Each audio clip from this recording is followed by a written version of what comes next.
Ал Әділет демократиялық партиясының үгіт-насихат тобы Қостанайға барды. Жұртшылықпен жүздесіп, өздерінің сайлауалды тұғырнамасымен таныстырды. Елімізде адам құқықтары мен бостандықтарын шектеуді азайту үшін ата заңымызға өзгерістер енгізіп, кейбір заңнамаларды жетілдіру қажет. Сайлаушылармен кездесуде партия белсенділері өздерінің басты мақсаттарын осылай түсіндірді. Сонымен қатар әлеуметтік аз қамтылған топтарға қамқорлықты күшейту, зейнетақы мөлшерін көбейту де назардан тыс қалмайды.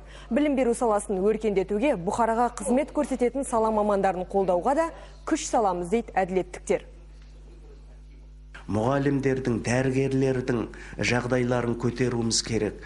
Мынау мектептер, балабақшалар әлі жетіспей жатыр. Осы мәселелерді шешуге Әділет партиясы нақты программасы бар, ат салысады. Және ең бір басты мәселе қазіргі кезеңде мына біздің жастарымыздың білімі болып отыр. Көп жастар, әсіресе ауылдың жастары, балалары үлкен қалаларға барып дұрыс оқу орнына оқи алмай жатыр.